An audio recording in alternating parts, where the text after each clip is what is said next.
चिंतामणि। जो जो भगवान का जो गाय पालन करते से हेले कामधेनु गाय है ना। और हजार हजार लक्ष्मी जार सेवा करछंती। और वास्तविक भगवान को शरीर टा केमतिका सेता देखिबा। भगवान व्यासदेव जो भागवतर महिमा लिखुଛନ୍ତି तो प्रथम मंगलाचरण स्वरूप एक श्लोक लिखुଛନ୍ତି। भगवान को स्तुति करछନ୍ତି सेठी कहिଛନ୍ତି कौन सच्चिदानंद रूपाय विश्व उत्पत्ति आदि है तवे तापत्रय विनाशाय श्री कृष्णाय वयम नमः। तो भगवान एठी भगवान को विषय रे कौन कहते सच्चिदानंद रूपाय। भगवान का रूप केमितिका सत चित और आनंद रे बना। भगवान सत माने सबुबेले रुहंती चित माने ज्ञान रे पूर्ण आउ आनंद रे पूर्ण। तांको स्वरूप टा सचित आनंद रे बना। आम स्वरूप टा केमती आम शरीर टा केमती बना माटी जल वायु अग्नि आकाश है ना पंच भौतिक रे बना आम शरीर टा किंतु भगवान को शरीर सत चित और आनंद रे बना। तो सेई पाई तो नंद के घर आनंद भयो। हाँ आपण सुनिथिबे जय कन्हैया लाल की। भगवान आनंद र सागर। तो जी भगवान सहित जुड़ी जाए सी भी आनंद ही जाए। कहीं ना भगवान सहित जोड़ी गले तापत्रय विनाशाय। भगवान तार तीन प्रकार ताप को विनाश कर दियंती। एई दुख रे तो आमे जर्जरित ना तीन प्रकार दुख रे केतेले अन्य जीव द्वारा कष्ट पाउचे केतेबेले अन्य देवता द्वारा कष्ट पाउचे तो केतेबेले निज शरीर रु बीमारी रूप कष्ट पाउचे। तो ये तीन प्रकार के कष्ट को भगवान विनाशाय जे भगवान को शरण रे चालिबो भगवान को सहित जे कनेक्ट हेजिबो ये तीन प्रकार दुख रु से मुक्त हेजिबो से भी आनंद आनंद हेजिबो। तो सेई पई भगवान को सहित जुड़िया पे तो गीतारे भगवान कहते मोर जदि आनंद दरकार आनंद आमे खोजुचे समस्त को आनंद दरकार किंतु भगवान को छाड़िकी है ना भगवान को छाड़िकी तमे संसार रे आनंद खोजुचे जेटा कि संभव ही नुह।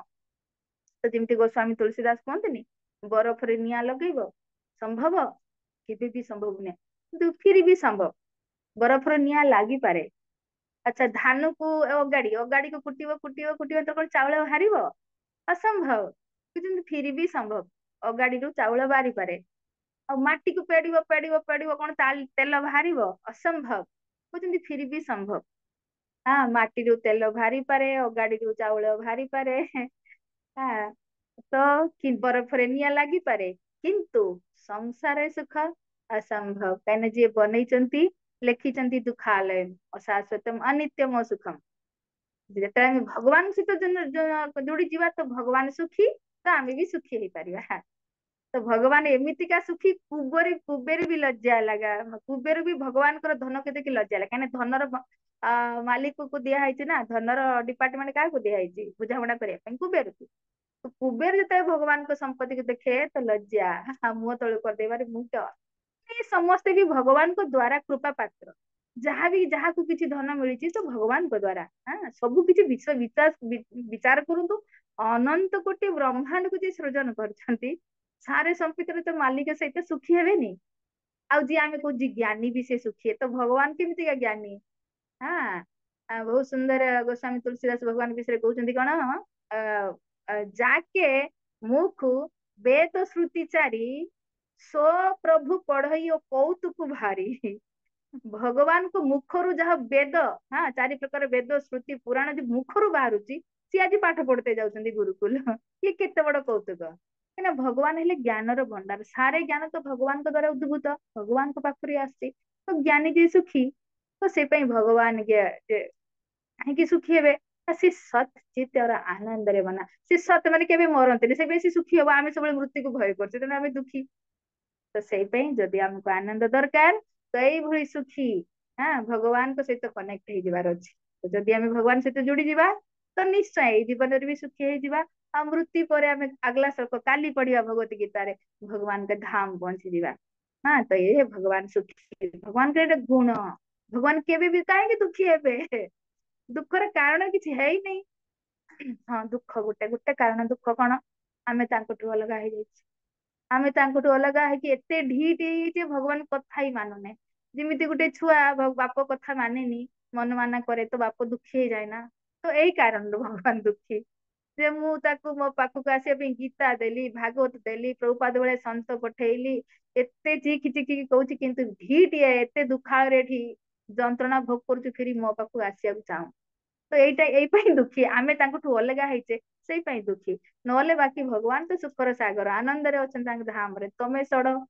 ତ ଯଦି ବାସ୍ତବିକ ଆମେ ଆନନ୍ଦ ଚାହୁଁଛେ, ତ ସୁଖୀ ହବା ପାଇଁ ଚାହୁଁଛେ, ତ ଭଗବାନ ଭଳି ସୁଖୀ ସହିତ ଯୋଡି ଯିବାର ଅଛି। ତ ଇଏ ହେଲା ସୁଖ, ଭଗବାନଙ୍କର ଗୋଟେ ଗୁଣ। ତାପରେ ବହୁତ ସୁନ୍ଦର କହିଛନ୍ତି, ଭକ୍ତର ଶୁଭାକାଂକ୍ଷୀ। ଶୁଭାକାଂକ୍ଷୀ ସେଇଟା ନିଜେ ଭଗବାନ ତାଙ୍କ ନିଜ ମୁହଁରେ ଭଗବତ ଗୀତାର ଆ ପଞ୍ଚମ ଅଧ୍ୟାୟର 29 ନମ୍ବର ଶ୍ଲୋକରେ କହିଛନ୍ତି, ଭକ୍ତାରାମ ଯଜ୍ଞ ତପସାମ ସର୍ବଲୋକ ମହେଶ୍ଵରମ ସୁହୃଦମ ସର୍ବଭୂତାନାମ ଜ୍ଞାତ୍ୱା ମାମ ଶାନ୍ତି ମୃଚ୍ଛନ୍ତି। ସୁହୃଦ ଶୁଭାକାଂକ୍ଷୀ, ଭଗବାନ ହିଁ ବାସ୍ତବିକ ଆମର ଶୁଭାକାଂକ୍ଷୀ। ସଂସାରରେ ଯିଏ ବାପା ମା ଛୁଆ ଜନ୍ମ କରିଛନ୍ତି ନା, ମୁଁ ତ ସେମାନେ ତ କେବେ ବି ଶୁଭାକାଂକ୍ଷୀ ନୁହେଁ। ଠିକ, ଶୁଭାକାଂକ୍ଷୀ ଆମେ କାହାକୁ କହିବା? ହଁ, ଶୁଭାକାଂକ୍ଷୀ ଯିଏ ଶୁଭ ଚିନ୍ତନ କରେ, ମଙ୍ଗଳ ଚିନ୍ତା କରେ। ତ ଆମେ ପିତା ମାତା ହେଇଛେ, କେବେ ଛୁଆର ମଙ୍ଗଳ ଚିନ୍ତା କରୁଛେ କି? ଆମେ କଣ ମଙ୍ଗଳ ଭାବୁଛେ? ଛୁଆ ପାଠ ପଢୁ, ଡକ୍ଟର ଇଞ୍ଜିନିୟର ହେଇଯାଉ, ବାସ୍ ଏଇଟା ତା ପାଇଁ ଶୁଭ। କିନ୍ତୁ ଗୋଟେ ଆକ୍ସିଡେଣ୍ଟରେ ମୃତ୍ୟୁ ହେଇକି କିଏ କାଣ୍ଡେ ଚାଲି ଯାଉଛି, ଆମେ ସେ ମୃତ୍ୟୁ ଟାକୁ କେବେ ଦେଖୁନେ। ତ ଶୁଭ ମାନେ ଏଇ ଜନ୍ମ ମୃତ୍ୟୁ ଯେ ଉଦ୍ଧାର ମାର୍ଗ ଦେଖାଏ, ସିଏ ହିଁ ବାସ୍ତବିକ ଶୁଭାକାଂକ୍ଷୀ। ତ ସେଇ ପାଇଁ ତ ଭଗବାନ ଋଷଭ କହିଲେ, ଜନନୀ ନ ଶସ୍ୟାତ୍ ପିତା ନ ଶସ୍ୟାତ୍ ଗୁରୁ ନ ଶସ୍ୟାତ୍ ସ୍ୱଜନ ନ ଶସ୍ୟାତ୍ ନ ମୋଚୟେତ୍ ସମୁପ୍ରତ୍ୟ ମୃତ୍ୟୁମ୍। ସେ ମା ନୁହେଁ, ସେ ଗୁରୁ ନୁହେଁ, ସେ ରାଜା ନୁହେଁ, ସେ ପିତା ନୁହେଁ, ଯେ ଜନ୍ମ ମୃତ୍ୟୁରୁ ମାନେ ମୁକ୍ତିର ବାଟ ନ ଦେଖେଇ ପାରିଲା। ଗୋଟେ କୁତା ବି ଜନ୍ମ କରିଦଉଛି ଛୁଆ, ତମେ ଜନ୍ମ କରିକି ବଡ କାମ କଣ କଲ? କଣ ତାଙ୍କୁ ଏଇ ଜନ୍ମ ମୃତ୍ୟୁ ଚକ୍ରରୁ ଉଦ୍ଧାରର ମାର୍ଗ ଦେଖେଇଲ କି? ଭଗବତ ଧାମର ନିଜ ଘରକୁ ପଠେଇଲେ କି ନାଇଁ? ଯଦି ଛୁଆ କିଛି ଭକ୍ତଙ୍କ ସଙ୍ଗରେ ପଡି ଯଦି ଭକ୍ତ ହେଇଗଲା, ବାପ ମାର ଗଲା, ମୁଁ ଏତେ ପାଠ ପଢିଥିଲି ଟଙ୍କା ଖର୍ଚ୍ଚ କରିକି, ତୁ କଣ ବ୍ରହ୍ମଚାରୀ ହେଲୁଣି, କେସ୍ କର, ଇସ୍କନ ଉପରେ କେସ୍ କର। କେତେ ମଝିରେ ଆସିଲେ ଆପଣ ମାନେ ଦେଖିଥିବେ। ଚିନ୍ତା କରନ୍ତୁ, କୋଉ ପିତାମାତା ଚାହିଁଲେ ମୋ ଛୁଆ ଭକ୍ତ ହେଇଯାଉ, ଭଗବତ ଧାମ ଯାଉ। ତ କେମିତି ଶୁଭାକାଂକ୍ଷୀ ହେଲେ? ତ ଶୁଭାକାଂକ୍ଷୀ ଯିଏ, ଧର ଜଣେ ଜେଲରେ ଅଛି, ତ ଯିଏ ଜେଲରୁ ରଖିବା ପାଇଁ ଚାହିଁ ସିଏ ଶୁଭାକାଂକ୍ଷୀ, ନା ଯିଏ ଜେଲରୁ ମୁକ୍ତ କରିବାକୁ ଚାହେଁ ସିଏ ଶୁଭାକାଂକ୍ଷୀ? ବିଚାର କରିବା। ସେ ସଂସାରଟାକୁ ଶାସ୍ତ୍ର କହୁଛି ଜେଲ, ଯୋଉଠି ଆମେ ସଜା କାଟୁଛେ, ଯୋଉଠି ଆମକୁ ପ୍ରକୃତି ରୂପକ ପୁଲିସ 3ଟା ଚାବୁକ ଧରିକି ରୋଜ ମାରୁଛି, କେତେବେଳେ ଅନ୍ୟ ଜୀବ ଦ୍ଵାରା ଆମେ କଷ୍ଟ ପାଉଛେ, କେତେବେଳେ ନିଜ ଶରୀରରୁ, ଏଠି ତ ପ୍ରାୟ ଅଛନ୍ତି ଶରୀର ଦ୍ଵାରା ବିମାର, କିଏ ଏଇଟା କେହି ଚାହେଁ ଆମେ କଷ୍ଟ? କିନ୍ତୁ ପ୍ରକୃତି ଆମକୁ ଦଉଛି, କାହିଁକି ନା ଏଇ ସଂସାରକୁ ଜେଲରେ ଆମେ ଅଛେ। ଅନ୍ୟ ଶରୀର, ଅନ୍ୟ ଜୀବ ଦ୍ଵାରା କଷ୍ଟ ପାଉଛେ, ଅନ୍ୟ ଦେବତା ଦ୍ଵାରା, କେତେବେଳେ ଭୂକମ୍ପ ହେଇଗଲା, ସୁନାମି ହେଇଗଲା, କେତେବେଳେ ଅତିବୃଷ୍ଟି ଅନାବୃଷ୍ଟି, ଯୋଉ ବି ଇଏ ସବୁ ଦେବତାଙ୍କ ଦ୍ଵାରା ନା, କାହିଁକି ଆମେ ଜେଲରେ ଅଛେ? ତ ଇଏ ସାରା ପ୍ରକୃତି ଏଇଭଳି ଆମକୁ କଷ୍ଟ ଦଉଥିବ। ତ ଯିଏ ବୁଦ୍ଧିମାନ, ଯିଏ ଅନ୍ୟକୁ ବାହାର କରିବା ପାଇଁ, ସିଏ ଶୁଭାକାଂକ୍ଷୀ, ନା ଯିଏ ଜେଲରେ ରଖିବା ପାଇଁ ଚାହିଁ ଶୁଭାକାଂକ୍ଷୀ? ବିଚାର କରନ୍ତୁ। ତ ସଂସାରରେ 90% ପିତା ମାତା ତ କେବେ କହିବାନି ତାଙ୍କୁ ଶୁଭାକାଂକ୍ଷୀ। ସେ ଚାହାନ୍ତି ଏଇଠି ସଢ, ମୁଁ ବି ସଢୁଛୁ ନରକ, ତମେ ବି ସଢ। କେହି ଚାହିଁନେ ଭାଇ ମୋ ଛୁଆ ଯଦି ଭକ୍ତ ହଉଛି, ଭାଇ ଭକ୍ତ ହେଇଯାଉ। ଭଗବାନ ବଚନ ଦଉଛନ୍ତି ପ୍ରହ୍ଲାଦକୁ, ଏବେ ବାହାରିଛି ନା ମହାବତାର, ସୁନ୍ଦର ସବୁ ଦେଖତେ ଯାଉଛନ୍ତି। ତ ପ୍ରହ୍ଲାଦକୁ କହୁଛନ୍ତି ଭଗବାନ ବଚନ ଦଉ, ତୋ ଭଳିଆ ଭକ୍ତ ଯେ ଘରେ ଜନ୍ମ ହେଇଯିବ ନା, ତାର 14 ମାନେ 21 ପିଢି, ତ୍ରିସପ୍ତଭି, 21 ପିଢି ଉଦ୍ଧାର କରିଦେ। ବିଚାର କରନ୍ତୁନି, ଯଦି ଛୁଆ ଗୋଟେ ଭକ୍ତ ହେଇଗଲା, ଆମେ ସମସ୍ତେ ତାକୁ ସପୋର୍ଟ କରିବା ଦରକାର। ବା ତୁ ଭକ୍ତି କର, ମୋ ଦିକ ତ ହଉନି, ତୁ ଯଦି ଭଗବତ ଧାମ ଚାଲିଯିବ, ଆମର ପୁରା 21 ପିଢି ତ ପଛରେ ଲାଇନ ଲାଗିଯିବ। କେତେ ବଡ କଥା ହବା ଦରକାର, କିନ୍ତୁ ଆମେ ଶୁଭାକାଂକ୍ଷୀ ନୁହେଁ। ସେଇପାଇଁ ତ ଗୋସ୍ୱାମୀ ତୁଳସୀଦାସ ବହୁତ ସୁନ୍ଦର ରାମଚରିତ ମାନସରେ ଗୋଟେ ବହୁତ ସୁନ୍ଦର ପଂକ୍ତି ଲେଖନ୍ତି, ଯେହେତୁ ରହିତ ଜଗ ଯୁଗ ଉପକାରୀ, तुम तुम्हारे सेवक असुरारी, हेतु रहित जग जुग उपकारी, तुम और तुम्हारे सेवक असुरारी। भगवान को एक प्रार्थना करी कहउଛନ୍ତି, ए संसार हेतु रहित निस्वार्थ पर किए सेवा करଛନ୍ତି, केवल तुम और तुम्हारे सेवक। भगवान गीता कहउଛନ୍ତି कौन तांकर स्वार्थ अछि, पढ़ो एठी सड़ो ଆମରି ପାଇଁ। ତ ଆମର ଏଠି ଉଦ୍ଧାର ମାର୍ଗ କହୁଛନ୍ତି ଭଗବତ ଗୀତା ଦ୍ଵାରା। ଆଉ ସେବକ ତାଙ୍କର ଭକ୍ତ ମାନେ ସେଇ ଗୋଟେ କଥା କହୁଛନ୍ତି, ବାହାରଲେ ବାବା ଏଠି ଏଠି କେତେ ଦଣ୍ଡ ପାଇବ, ଏଠି ପଦମ ପଦମ ୟଦ୍ ବିପଦମ୍। ତ ଏଠି କୌଣସି ସୁଖ ନାହିଁ।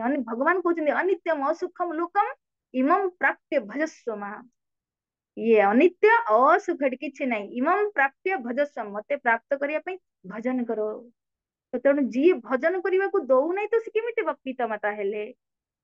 ହଁ, ଯଦି ଛୁଆ ପାଠ ଛାଡିକି ଭଜନ କରତେ ଲାଗିଲା, କରୁନା ବାବା ଭଜନ କରିକି ଭଗବତ ଧାମ ଯାଉ ନା, ମୁଁ ତତେ ଏତେ ପାଠ ପଢୁଛି, ଏତେ ଲକ୍ଷାଧିକ ଟଙ୍କା କରୁଛି, ତୁ ଡକ୍ଟର ଇଞ୍ଜିନିୟର ହବୁନି? ହଁ ତ ବାସ୍ ପଛରେ ପଡିଯିବେ। ତ ସେଇ ପାଇଁ ଆମେ କେମିତି ଶୁଭାକାଂକ୍ଷୀ ହେଲେ? ଶୁଭାକାଂକ୍ଷୀ ସେଇ ଯିଏ ଏ ସଂସାର ରୂପକ ଜେଲରୁ ମୁକ୍ତିର ବାଟ ଦେଖାଏ, ଏ ହେଲା ଶୁଭାକାଂକ୍ଷୀ। ତ ସିଏ କିଏ କରନ୍ତି? ଏକ ତ ଭଗବାନ ଭଗବତ ଗୀତା ଭାଗବତ ଦ୍ଵାରା ବାଟ ଦେଖୁଛନ୍ତି, ଦୁଇରେ ତାଙ୍କର ଭକ୍ତ। ହଁ, ପ୍ରଭୁପାଦ ଦେଖନ୍ତୁ କେତେ ବଡ ଶୁଭାକାଂକ୍ଷୀ। ଆଜି ପୁରା ହୋଲ ୱାର୍ଲଡ ରେ ଆମ ଭଳିଆ ବଦ୍ଧ ଜୀବଙ୍କୁ ବାଟ ଦେଖେଇ ଗଲେ। ତ ସେଇ ପାଇଁ ଭଗବାନ ଆଉ ତାଙ୍କର ଭକ୍ତ, ଗୋଟେ ଭକ୍ତ ବନିବା କେତେ କଷ୍ଟ ବିଚାର କରୁନାହାନ୍ତି। ଯୋଉ ଭଗବାନଠୁ ମୁହଁ ମୋଡି ଦେଇଛନ୍ତି ଜୀବାତ୍ମା, ତା ମୁହଁକୁ ଭଗବାନ ଆଡକୁ ନବାକୁ କେତେ କଷ୍ଟ। ଆମେ ବର୍ତ୍ତମାନ ଯାଉଛେ ଯୋଉ କଲେକ୍ସନ କରତେ, ମୁଁ ଦେଖେ କେମିତି ଭଗବାନଠୁ ବିମୁଖ ହେଇଯାଇଛି। ଆଉ ସଂସାରର ସାପ ଭାବୁଛେ ଏଇଟା ହିଁ ଆମ ସଂସାର। ହଁ, ତ କେବେ ଆମେ ମୃତ୍ୟୁକୁ ଚିନ୍ତା କରୁନେ, ଆଗଲା ଜୀବନ କଣ ହେଇଯିବ ଚିନ୍ତା କରୁନେ। କିନ୍ତୁ ଭକ୍ତ ଜାଣେ, ସେ ଶାସ୍ତ୍ର ଦ୍ଵାରା ପଢିକି ଜାଣେ। ସେଇ ପାଇଁ ଶୁଭାକାଂକ୍ଷୀ ଆମେ ଯାଉଛେ କାହିଁକି? ଲୋକଙ୍କ ଦ୍ଵାରା ଆଣିକି ଭଗବାନଙ୍କ ସେବାରେ ଲାଗି ତାଙ୍କର ସୁକୃତି କରିବା। ତ ଦିନେ ଆସିବ ଏଇ ସୁକୃତି ବଳରେ, ତାକୁ ମନୁଷ୍ୟ ଜୀବନ ମିଳିବ, ପୁଣି ସାଧୁର ସଙ୍ଗ ମିଳିବ, ଯୋଉଠି ସାଧୁ ସଙ୍ଗରେ ଭଜନ କ୍ରିୟା କରିକି ସିଏ ମୁକ୍ତିର ବାଟ ତାକୁ ମିଳିଯିବ। ତ ସେ ପାଇଁ ଭକ୍ତ ଆଉ ଭଗବାନ ଇଏ ହେଲେ ଶୁଭାକାଂକ୍ଷୀ, ବାସ୍ତବିକ ଶୁଭାକାଂକ୍ଷୀ। ବାକି ସଂସାର କେହି ନୁହଁ। ୟା ତ ପିତା ମାତା ବି, କେତେ ପିତା ମାତା ଥିବେ ନିଜେ ବି ଖାଉନଥିବେ ମାଛ ମାଂସ, କିନ୍ତୁ ଛୁଆକୁ ଖୋଉଥିବେ ଛଡେଇ ଛଡେଇ, କା ବାବା ମୁଁ ନିଜେ ସେରେ କରୁଥିଲି। ତ କେମିତି ଆଉ ନରକକୁ ପଠଉଛେ? ମାଂସାହାର କରିବା ମାନେ ଗୋଟେ ଜୀବକୁ ତଡପିକି ମାରିଲେ, ତ ଆମେ ଏଠି ତା ଦ୍ଵାରା ପାପ କରାଇଲେ, ଆଉ ତାକୁ ନରକକୁ ପଠେଇଲେ, ତ କି ବାବା ମା ହେଲେ? ଆଉ ଡକ୍ଟର ବି କହୁଛନ୍ତି ଖାଉଲେ ବାବା, ଏଥର ଆମକୁ ଶକ୍ତି ମିଳିବ। ହଁ, ତ ଡକ୍ଟର କହୁଛନ୍ତି, ଲୋକ ଡକ୍ଟର କଥା ମାନିବେ ନା ଆମ କଥା? ତ ସେ ପାଇଁ ଇଏ ଶୁଭାକାଂକ୍ଷୀ ନୁହନ୍ତି, ବାସ୍ତବିକ ଯିଏ ଭଗବାନ ଆଉ ତାଙ୍କର ଭକ୍ତ ଶୁଭାକାଂକ୍ଷୀ। କାହିଁକି ନା ସଂସାର ରୂପକ ଜେଲରୁ ଯେ ମୁକ୍ତିର ବାଟ ଦେଖେଇଲା।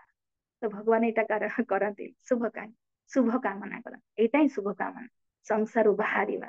ମନୁଷ୍ୟ ଜୀବନ ମିଳିଛି, ସ୍ୱୟଂ ଭଗବାନ ରାମ ବି କହୁଛନ୍ତି, ବଡେ ଭାଗ ମାନୁଷ ତନେ ପାବା, ସୁର ଦୁର୍ଲଭ ସବୁ ଗ୍ରନ୍ଥ ହି ଗାବା। ସାରେ ଗ୍ରନ୍ଥରେ ଗୋଟେ କଥା କହୁଛନ୍ତି, ସୁର ମାନେ ଦେବତା ମାନଙ୍କ ପାଇଁ ବି ଦୁର୍ଲଭ ମନୁଷ୍ୟ ଶରୀର ପାଇବା। କେତେ ଜନ୍ମ ପରେ ଆମକୁ ଚାନ୍ସ ମିଳିଛି। ତ କଣ କରିବା ଦରକାର ନା ସାଧନ ଧାମ ମୋକ୍ଷ କର ଦ୍ଵାରା ଗୋଟେ କାମ ହେଲା ସାଧନା କର, ବା ଶରୀର ଟା ମିଳିଛି ସାଧନା କର, ମୁକ୍ତିକୁ ପ୍ରାପ୍ତ କର, ଧାମକୁ ପ୍ରାପ୍ତ କର। ଆଉ ପାଇ ନ ଯାଇ ପରଲୋକ ସେବାରେ, ଏତେ ସୁନ୍ଦର ମନୁଷ୍ୟ ଜୀବନ ପାଇଲା ପରେ ଯଦି ବରଲୋକକୁ ଗଲନି, ଭଗବତ ଧାମ ନ ଗଲ, ଦୁର୍ଭାଗ୍ୟ ତମର।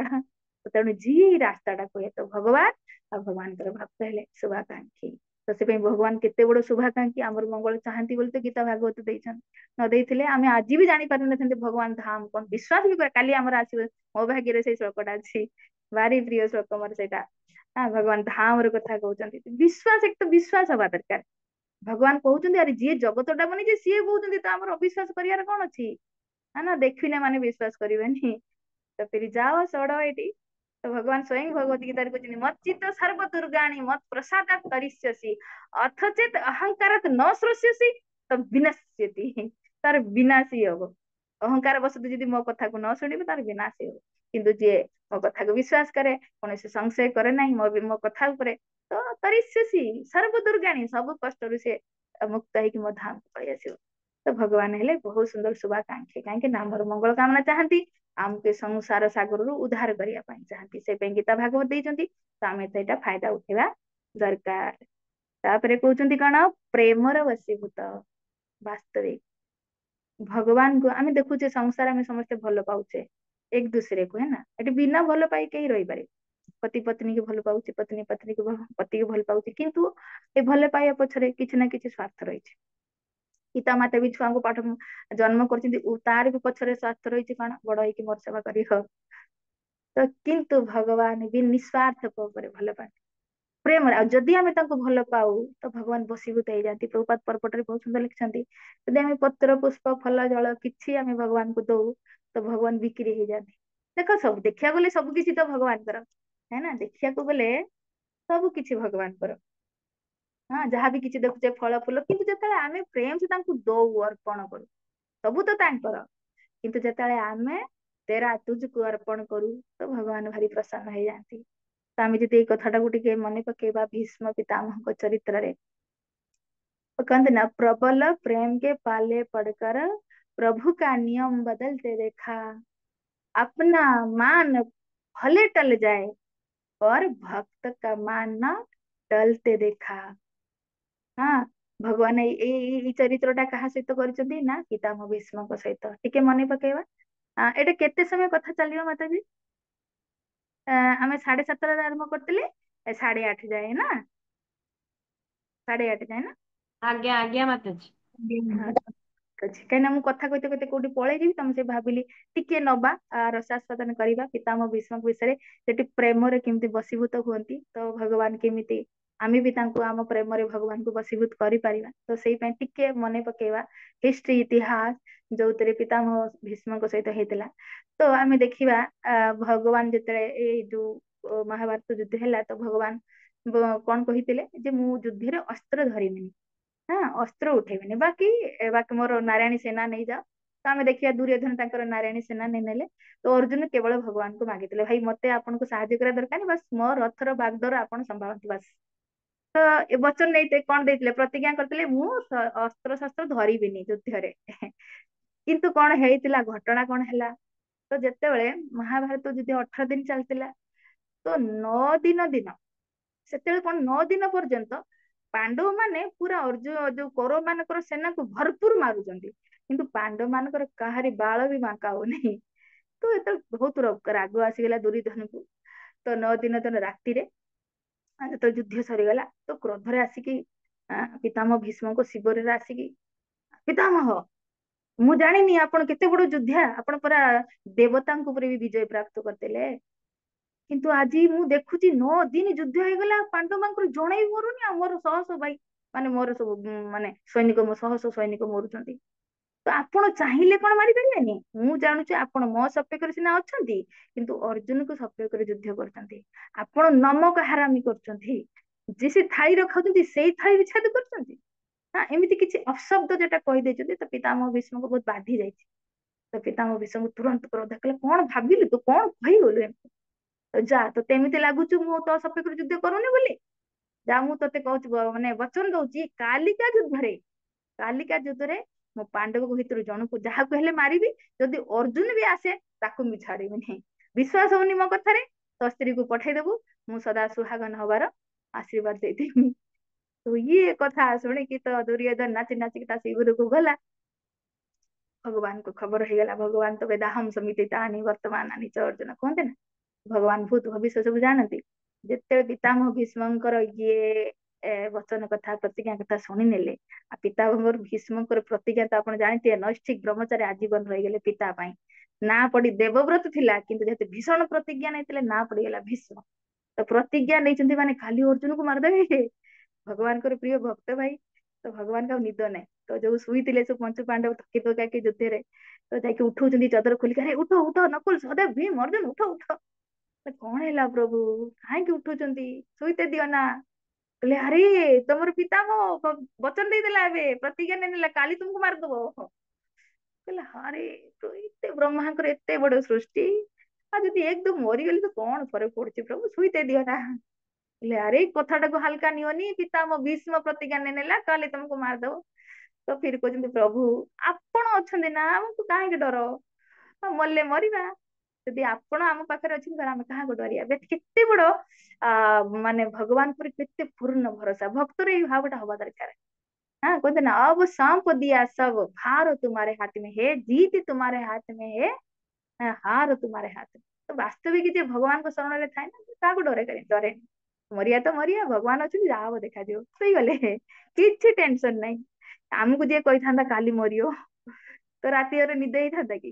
କାହିଁକି ନା ସେ ଭଗବାନଙ୍କ ଉପରେ କେତେ ମାନେ ଭଇବା ଡେଡିକେଟେଡ, କେମିତିକା ଭରସା ଭଗବାନ ଉପରେ, କେମିତିକା ତାଙ୍କର ଭରସା ଆମେ ଏଇଠୁ ବୁଝିପାରିବା। ତ ଆରାମସେ ଶୋଇଗଲେ। ତ ଭଗବାନ ଆଉ ରାତି ସାରା ଆଉ ଶୋଇ ପାରୁନାହାନ୍ତି, କେମିତି ଅର୍ଜୁନକୁ ରକ୍ଷା କରିବା। ପିତାମହ ଭୀଷ୍ମ ପ୍ରତିଜ୍ଞା ନେଇଛନ୍ତି ମାନେ ରକ୍ଷା ନାହିଁ। ତ ଏବେ ରାତି ଭୋର ଭୋର ହେଇଗଲା, 4ଟା ହେଇଗଲା, ତ ଗଲେ ଦ୍ରୌପଦୀ ପାଖକୁ, କୃଷ୍ଣା ଉଠ ଉଠ ଉଠ। ଯାହା ପ୍ରଭୁ କଣ ଏତେ ରାତିରେ? କହିଲେ ନାଇଁ ନାଇଁ ସକାଳେ ଭୋର ହେଇଗଲାଣି, ଉଠ ଉଠ। ନା କଣ ଗୋଟେ କାମ କରିବା, ତୁ ଉଠ ନା, ଏତେ କଥା ପଚାରେ ନା। ତ ଦ୍ରୌପଦୀ ବାହାରିକି ଆସି କହିଲେ ପିତାମହ ଭୀଷ୍ମ ଶିବିରକୁ ଯିବା। କାହିଁକି? କହିଲା ତୁ ଏତେ ପଚାର ନା, ତୁ ବାସ ମୁଁ ଯାହା କହୁଛି କର। ତ ଯେତେବେଳେ ଦ୍ରୌପଦୀ ଚାଲିଛନ୍ତି ତାଙ୍କର ପାୟଲର ଘୁଙ୍ଗୁରୁ ଶବ୍ଦ ହେଲା, ଚପଲ ଶବ୍ଦ ହେଲା। ତ ଭଗବାନ କହିଲେ ରୁକ ରୁକ ରୁକ, ତ ପାयल ଖୋଲ, ତ ଚପଲ ଖୋଲ। ତ ଦ୍ରୌପଦୀ କହିଲା ଧୀରେ ଧୀରେ ଧୀରେ ଯା ପିତାମହ ଭୀଷ୍ମଙ୍କ ଶିବିରକୁ। ତ ପିତାମହ ଭୀଷ୍ମ ତ ଉଠି ପଡିଥିଲେ, ଉଠିକି ସେ ଧ୍ୟାନ କରୁଥିଲେ ଭଗବାନଙ୍କର। ତ ଇଏ ଗଲା କହିଲେ ଚୁପଚାପ ଯାଇକି ପ୍ରଣାମ କରି, ଖାଲି ପ୍ରଣାମ କରିବି। ତ ଇଏ ଯାଇ କଣ କରୁଛନ୍ତି, ଯେମିତି ଦ୍ରୌପଦୀ ଯାଇକି ଜଷ୍ଟ ପ୍ରଣାମ ପ୍ରଣାମ କଲେ, କଣ ଚୁଡି ଗୁଡା ଖନ ଖନ ଖନ ଖନ କିଛି ତ ଗୋଟେ ଶବ୍ଦ ହବ ନା। ତ ପିତାମହ ଭୀଷ୍ମ ମନରେ ଧ୍ୟାନ କରୁଛନ୍ତି, ଆଖି ବନ୍ଦ ଅଛି। ତ ମନରେ ମନରେ କଣ ଭାବିଦେଲେ, ଓହୋ କାଲି ଯୋଉ କହିଥିଲି ନା ଦୁର୍ଯ୍ୟୋଧନ ତୋ ସ୍ତ୍ରୀକୁ ପଠେଇଦବୁ, ମୁଁ ସଦା ସୁହାଗନ ହବାର ଆଶୀର୍ବାଦ ଦେଇଦେମି, ତତେ କଣ ମୋ କଥା ବିଶ୍ୱାସ ହଉନି। ତେଣୁ ବୋଧେ ତା ସ୍ତ୍ରୀକୁ ସେ ପଠେଇଛି। ଇଏ ଭାବିକି କଣ କହିଦେଲେ, ଅଖଣ୍ଡ ସୌଭାଗ୍ୟବତୀ ଭବ। ତ ଏମିତି ଆଶୀର୍ବାଦ ଦେଇ ସାରିକି ତା ଆଖି ଖୋଲୁଛନ୍ତି, ଆଖିରେ ଦେଖୁଛନ୍ତି ଆରେ ଇଏ ତ ଦ୍ରୌପଦୀ। ତ କହିଲେ ଇଏ ଜରୁର କହ୍ନେୟାର ଖେଳ।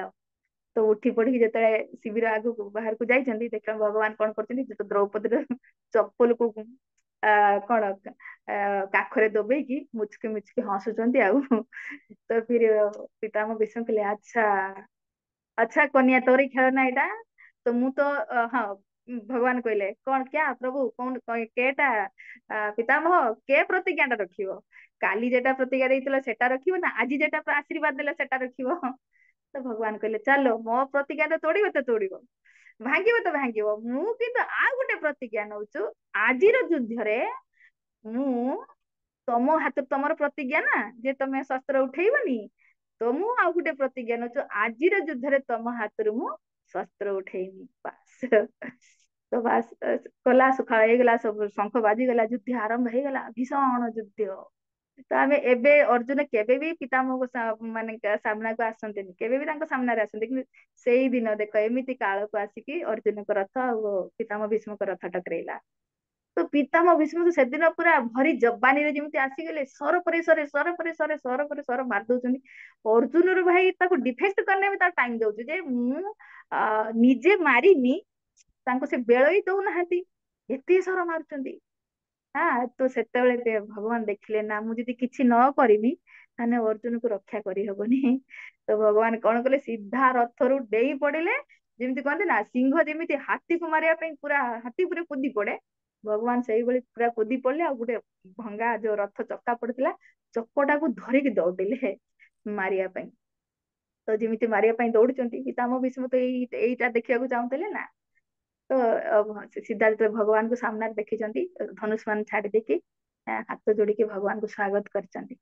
ତ କାହିଁକି ଯେ ଭଗବାନ ଯିଏ ବଚନ ଦେଇ କେବେ ନିଭେଇଲେ, ବଚନ ଦେଇଥିଲେ ମୁଁ ଆ ମାନେ ପ୍ରତିଜ୍ଞା କରିଥିଲେ କଣ, ମୁଁ ଶସ୍ତ୍ର ଧରିବିନି, କିନ୍ତୁ ଭକ୍ତ ପାଇଁ ମୋର ପ୍ରତିଜ୍ଞା ଯାଉ, କିନ୍ତୁ ପିତାମହ ଭୀଷ୍ମଙ୍କର ପ୍ରତିଜ୍ଞା ରହୁ। प्रबल प्रेम के पाले पड़कर प्रभु का नियम बदलते देखा, अपना मान भले टल जाए पर ଭକ୍ତ का मान ନା ଟଳତେ ଦେଖା। ସେଇ ପାଇଁ ଗୀତାରେ ଆପଣ ଶୁଣିଥିବେ ଭଗବାନ ଏଠି କହିଛନ୍ତି କଣ ନା, କୌନ୍ତେୟ ପ୍ରତି ଜାନି ନ ମେ ଭକ୍ତ ପ୍रणश्यति। हे कौन्तेय, हे अर्जुन तुम प्रतिज्ञा करो, तुम प्रतिज्ञା करो, ମୁଁ ପ୍ରତିଜ୍ଞା କଲେ ତୁମ ଭାଙ୍ଗିବି ଦେମି, କାହିଁକିନା ମୋର ଏଟା ନେଚର ଅଛି। କିନ୍ତୁ ମୋ ଭକ୍ତ ଯେତେବେଳେ ପ୍ରତିଜ୍ଞା ନେବ ମୁଁ ବାନ୍ଧିବି, ମାନେ ମୁଁ ଭାଙ୍ଗିବିନି। ତେଣୁ ତୁ କଣ ପ୍ରତିଜ୍ଞା ନ, ଯେ ମୋ ଭକ୍ତ ନା ପ୍ରଣଶ୍ୟତି, ମୋ ଭକ୍ତର କେବେ ପ୍ରଣଶ୍ୟତି ମାନେ ପତନ ହବ ନାହିଁ। ଥରେ ଯିଏ ଭକ୍ତି ରାସ୍ତାରେ ଚାଲିଲା ନା, ଆପଣ ଭାବନ୍ତୁ ଆପଣ ପତନ ଆଉ ଥରେ ଜନ୍ମ ହେଇପାରି, କିନ୍ତୁ ଭଗବତ ଧାମ ନିଶ୍ଚୟ ପ୍ରାପ୍ତ କରିବା। ଯିଏ ଭକ୍ତି ରାସ୍ତାରେ ଚାଲିଲା, ଭଗବାନ ବଚନ ଦଉଛନ୍ତି, ଅର୍ଜୁନ ଦ୍ଵାରା କହୁଛନ୍ତି ତୁ ପ୍ରତିଜ୍ଞା କର, ମୋ ଭକ୍ତର କେବେ ପ୍ରଣଶ୍ୟତି ମାନେ କେବେ ପତନ ହବନି। ଥରେ ସିଏ ଯଦି ସାଧୁ ସଙ୍ଗରେ ଆସିକି ଭଜନରେ ଲାଗିଗଲା ମାନେ, ତ ନିଶ୍ଚୟ ଦିନେ ନା ଦିନେ ମତେ ପ୍ରାପ୍ତ କରିବ। ପତନ ମାନେ ଆଉ ଥରେ ଜନ୍ମ ହେଲେ ବି ତାକୁ ଭକ୍ତି ମିଳିବ, ସେଇଭଳି ସଙ୍ଗ ଦେବେ ଭଗବାନ, ସେମିତି କିଛି ବ୍ୟବସ୍ଥା କରିଦେବେ ଯେ ଭକ୍ତିରେ ସେ ଉନ୍ନତି କରିବେ, ଏକ ଦିନ ସେ ଭଗବାନଙ୍କୁ ପାଇଯିବ, ଆଉ ପତନ ହବନି। ସେଇପାଇଁ ଆମେ ଦୀକ୍ଷା ନଉ, ଆମର ଗୋତ୍ର କଣ ଅଚ୍ୟୁତ, ଭଗବାନଙ୍କ ଗୋତ୍ର ଟା ଆମକୁ ମିଳିଯାଏ, କାହିଁକି ଚିତ୍ତ, ଆଉ ତାର ଚିତ୍ତ ହବାର ପ୍ରଶ୍ନ ନାହିଁ, କାହିଁକିନା ସିଏ ଗୁରୁଙ୍କ ଆଶ୍ରୟ ରହିକି ଏବେ ମାନେ ଗୁରୁଙ୍କ ସାନିଧ୍ୟ ରହିକି ଯୋଉ ଦୀକ୍ଷା ପ୍ରାପ୍ତ କଣ କହନ୍ତି ନା, ଦୀକ୍ଷା କଲେ ଶିଷ୍ୟ କରେ ଆତ୍ମସମର୍ପଣ, ସେଇ କାଲେ କୃଷ୍ଣ ତାରେ କରେ ଆତ୍ମସମ। ଯୋଉ ଦିନ ଦୀକ୍ଷା କାଳରେ ଆମେ ଗୁରୁଙ୍କ ପାଖରେ ସମର୍ପଣ କରିଦଉ, ଭଗବାନ ସେଇଦିନ ଆମକୁ ସ୍ୱୀକାର କରିନିଅନ୍ତି, ଆଉ ଫିର ପତନ ହବାର ପ୍ରଶ୍ନ ନାହିଁ। ଅର୍ଜୁନକୁ କହୁଛନ୍ତି ତୁ ପ୍ରତିଜ୍ଞା କରେ, କାହିଁକି ମୁଁ ତ ପ୍ରତିଜ୍ଞା କଲେ ଭାଙ୍ଗିବି ଦେମି। ତ ଇଏ ଭଗବାନ କାହିଁକି ପ୍ରେମରେ, ଯେ ତାଙ୍କୁ ଭଲ ପାଏ। ଭଲ ପାଇବା ମାନେ କଣ, ଭଲ ପାଇବା ମାନେ ଆ, କେମିତିକା ଭଲ ପାଇବା? ସଂସାର ଭଲ ପାଇବା ପଛରେ କିଛି ରହିଛି ସ୍ୱାର୍ଥ, କିନ୍ତୁ ନିସ୍ୱାର୍ଥ, କିଛି ଆଶା ରଖିକି ଯେ ମୁଁ ଭଗବାନଙ୍କୁ ଭଲ ପାଇ ମାନେ କିଛି ଭଗବାନଙ୍କୁ ସେବା କରିବି ତ ଭଗବାନଠୁ ମତେ କିଛି ମିଳିବ, ସେଇଟା ବାସ୍ତବିକ ପ୍ରେମ, ସେଇଟାକୁ କୁହାଯାଏନି, ଭଲ ପାଇବା କୁହାଯାଏ। ସେଇପାଇଁ ତ ଭାଗବତରେ କୁହାହେଲା ନା, ସବିପୁଂସା ପରଧର୍ମ ଯତ ଭକ୍ତି ଅଧକ୍ଷ ଯେ ଅହେତୁକି ଅପ୍ରତିହତା। ଅହେତୁକି ମାନେ କୌଣସି ହେତୁ ନାହିଁ, କାରଣ ରଖିକି ଭକ୍ତି କଲେ ହବନି। ଭଗବାନଙ୍କର ଭକ୍ତିର ଭଗବାନଙ୍କର ଅଧକ୍ଷଜଙ୍କର ଭକ୍ତି କରିବା ହେଲା ସବୁଠୁ ଶ୍ରେଷ୍ଠ ଧର୍ମ, କିନ୍ତୁ ବିନା ସ୍ୱାର୍ଥରେ ଭକ୍ତି କରିବା। ଯେ ମୁଁ ଭକ୍ତି କରୁଛି ଭଗବାନଙ୍କର, ଭଗବାନଠୁ ମତେ କିଛି ମିଳିବ, ତାହେଲେ ସେଇଟାକୁ ପ୍ରେମ କୁହାଯିବନି। ନିସ୍ୱାର୍ଥପର, ଅହେତୁକି, କୌଣସି ହେତୁ ନଥିବ, କୌଣସି କାରଣ ନଥିବ ଯେତେବେଳେ ଆମେ ଭଲ ପାଉଥିବା। ବାସ୍ ଭଗବାନ ଅଲରେଡି ମତେ ସବୁ କିଛି ଦେଇଛନ୍ତି, ଏତେ ସୁନ୍ଦର ମନୁଷ୍ୟ ଶରୀର ଦେଇଛନ୍ତି, ମତେ ଅନ୍ଧା ଲଙ୍ଗଡା ଲୁଲା କିଛି ବନେଇ ନାହାନ୍ତି। ପୂର୍ଣ୍ଣ ଶରୀର, ମତେ ପୂର୍ଣ୍ଣ ଇନ୍ଦ୍ରିୟ ଦେଇଛନ୍ତି, ପୁଣି ବଞ୍ଚିବା ପାଇଁ ହାୱା ପାଣି ପ୍ରକ ସବୁ ତ ମତେ ଯୋଗେଇଛନ୍ତି। ତ ଫିର ଆଉ ତାଙ୍କଠୁ ମତେ କଣ ଦରକାର? ତ ବାସ୍ ମତେ ଭଗବାନଠୁ ଭଗବାନ ଦରକାର। ତ ଫିର ନିଃସ୍ୱାର୍ଥ ପର ଭାବରେ ତ ଆମେ ସେବା କରୁ, ସେଇ ତାଙ୍କରି ପ୍ରେମରେ ପଡିଯାଆନ୍ତି ଭଗବାନ, ପ୍ରେମରେ ବଶୀଭୂତ ହେଇଯାଆନ୍ତି। ସେଇପାଇଁ ତ ଯେତେବେଳେ ଆ ପରୀକ୍ଷିତ ନା ଅମ୍ବରୀଶ ମହାରାଜଙ୍କ ଯୋଉ ନବମ ସ୍କନ୍ଦ ଭାଗବତରେ ଆସେ, ଅମ୍ବରୀଶ ମହାରାଜଙ୍କୁ ଯୋଉ ମାରିବା ପାଇଁ ଦୌଡିଥିଲା କିଏ? ଦୁର୍ବାସା ମୁନି। ତ ଦୌଡି ଦୌଡି ଯାଇ ଲାଷ୍ଟ ମାରି ପାରିଲାନି, କାରଣ ସୁଦର୍ଶନ ଚକ୍ର ପଛରେ ପଡିଗଲା। ତ ଆସିକି ଭଗବାନ ପାଖରେ କେତେ କାକୁତି ମିନତି, ପ୍ରଭୁ ସୁଦର୍ଶନ ଚକ୍ର ମତେ ରକ୍ଷା କର। କହିଲେ ଭାଇ ତୁ ଯାହା ପାଇଁ ସେ, ମୁଁ ତ ତାକୁ ପଠେଇ ନଥିଲି, ତୁ ମୋ ଭକ୍ତକୁ କଷ୍ଟ ଦେବା ପାଇଁ ଯାଇଥିଲୁ, କାହିଁକି ନା ମୁଁ ଅହଂ ଭକ୍ତ ପରାଧୀନ ଓ ସ୍ୱତନ୍ତ୍ର ଇବ ଦ୍ୱିଜ। ମୁଁ ତ ଭକ୍ତିର ଅଧୀନ, ମୁଁ ମୋ ଭକ୍ତର ଅଧୀନ, ମୁଁ ସ୍ୱତନ୍ତ୍ର ନୁହେଁ, ମୁଁ ତମକୁ କେମିତି ରକ୍ଷା କରିବି? ମୁଁ ସ୍ୱତନ୍ତ୍ର ହେଇଥିଲେ ସିନା ତମକୁ ରକ୍ଷା କରିଥାନ୍ତି, କିନ୍ତୁ ମୁଁ ତ ପରତନ୍ତ୍ର, ମୁଁ ଭକ୍ତର ଅଧୀନ। ଆଉ ତୁ ମୋ ଭକ୍ତକୁ କଷ୍ଟ ଦେଇଛୁ, ତେଣୁ ତୁ ତାହାରି ପାଖକୁ ଯା, ସିଏ ତତେ ଯଦି କ୍ଷମା କରିଦବ ତୋର କ୍ଷମା ହବ, ନହେଲେ କ୍ଷମା ନାହିଁ। ମୋ ଭକ୍ତର ମୁଁ ଅଧୀନ, କାହିଁକିନା ଭକ୍ତ ତା ପ୍ରେମରେ ମତେ ବଶୀଭୂତ କରିଥାଏ। ବାସ୍ତବ ବିଚାର କରନ୍ତୁ, ମା ଯେତିକି ଆମେ ଭକ୍ତ ଚରିତ୍ର ଶୁଣୁ, ଏଇଥିରେ ପ୍ରଭୁପାଦ ପରପଟରେ ଦେଇଛନ୍ତି, ଯଶୋଦା ମାଙ୍କ କଥା କହିଛନ୍ତି, ଭଗବାନଙ୍କୁ ଏଇ ବାନ୍ଧି ପାରିବ? ଅନନ୍ତ କୋଟି ବ୍ରହ୍ମାଣ୍ଡ ଯାହାର ଉଦରରେ, ସେ କିନ୍ତୁ ଭଗବାନ ଯଶୋଦା ମାଙ୍କ ପ୍ରେମରେ ବନ୍ଧା ହେଇଗଲେ। ତ କେବଳ ପ୍ରେମରେ ହିଁ, ପ୍ରେମରେ ହିଁ ଭଗବାନଙ୍କୁ ବଶୀଭୂତ କରିପାରିବା। କେମିତି? ନିଃସ୍ୱାର୍ଥ ପର ଭିତରେ ଆମେ ସେବା କରିବା।